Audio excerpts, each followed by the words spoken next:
Hi everybody, Dan Illman here, taking a look at Wednesday's feature race at Saratoga. Let's take a look at the field for the 13 furlong John's Call Stakes, 100 grander on the turf, approximate post time 5:02 p.m. We've got a field of 7, a couple of horses on the morning line expected to take some play. The 7 Red Rifle, the 3 Infinite Wisdom, they come out of a common race. That was an optional claiming event on July the 21st. Red Rifle might have been stymied by the pace that day. It was sort of an odd race where Infinite Wisdom went right to the front and it looked like he was going to control the pace, and then the jock decided he didn't want the lead and he backed Infinite Wisdom off. That allowed Muqtazer to get the lead, and it had to be a kick in the pants for the connections of Infinite Wisdom, as Muqtazer then took the field basically from the passing the stands the first time point all the way to the wire on the lead, while Infinite Wisdom was beaten ahead. You have to wonder if maybe the result would have been reversed if Infinite Wisdom was on the lead. Getting back to Red Rifle, he was just near the back of the pack and completely up against it from a pace standpoint. He eased wide turning into the stretch, and he just couldn't make up any ground. The pace was not his friend. Todd Pletcher wheeled him back in the Alydar Stakes, a restricted event on the dirt where he was no match for his uncoupled stablemate Rally Cry, who ran away and hid. Red Rifle is closing in on $1 million on career earnings. He is probably the horse to beat in the John's Call Stakes, but he hasn't won a race since the 2015 Bowling Green Handicap, and I just wonder if the Red Rifle that we've seen earlier this year is the same horse that was capable of putting up those gaudy Beyer speed figures and running well in graded stakes.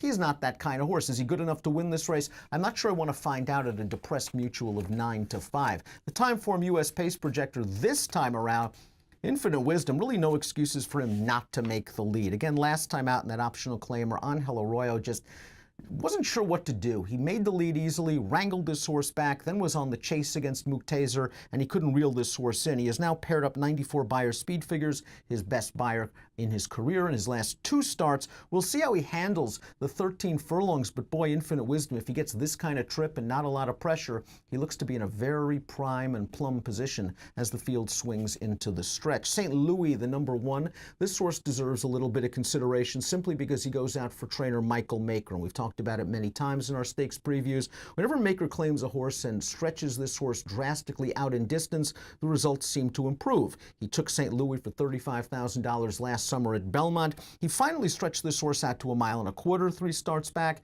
only beaten 2 lengths, 1 3/8. Got a win at Belmont. Last time out at Saratoga, sort of a weird trip for St. Louis. He broke from the outside post along with Nessie, who's also in this field, and both of those horses rushed up in the first of 3 turns, losing a little bit of ground to press the pace. St. Louis then went after the 30-1 pace setter on the backstretch, and maybe he just did a little bit too much dirty work. He emerged with the lead in the stretch, but was swamped by the phalanx of closers. St. Louis only beaten 5 lengths. Javier Castellano really took care of this horse in the stretch.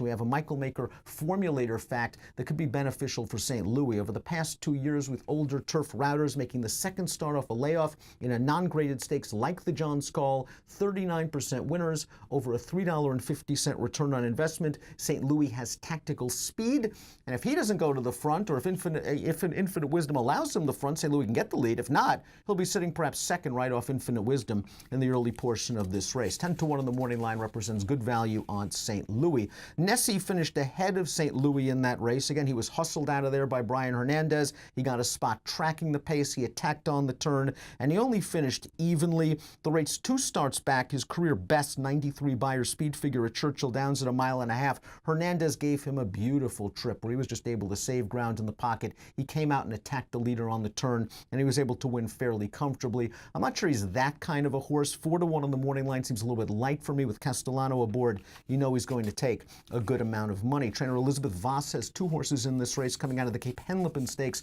at Delaware. We'll begin with the number 2, Mr. Singh, who added blinkers that day. Didn't break very well, saved ground early, and just was outpaced in the stretch. The problem with Mr. Singh is he does not change leads in the stretch at all, and that's got to be a problem you would think going 13 furlongs. He did face the good Postulation, who came back to win the American St. Ledger at Arlington with a 97 Beyer speed figure. Renown is a graded stakes winner looking to get back to his best form. He was well beaten in the Belmont Gold Cup at 2 miles 2 starts back. In the Cape Henlopen, I thought as the favorite he was in a pretty good spot. I know there wasn't a lot of pace in that race, He was at the back of the pack. He was very late to change leads in the stretch, picked up a couple of tired horses. Distance won't be an issue for Renown, 10-1 with Julien Leperoux aboard. Let's quickly talk about the number 4, Montclair. Montclair's been claimed. It was claimed out of his last race by George Weaver, a very shrewd operator that's having a big meet at Saratoga.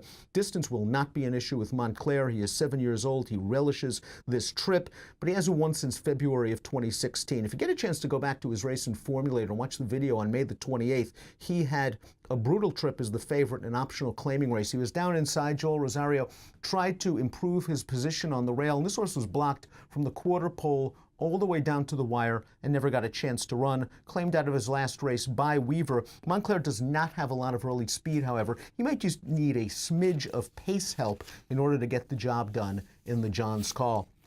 So many different ways in the feature race at Saratoga on Wednesday. I'm going to take a shot with the 3, Infinite Wisdom. I'm hoping that pace makes the race this time around and that they're just a little bit more aggressive in making the front. 3-7-2-6 for me in Wednesday's feature at Saratoga, the John's Call. It has an approximate post time of 5:02.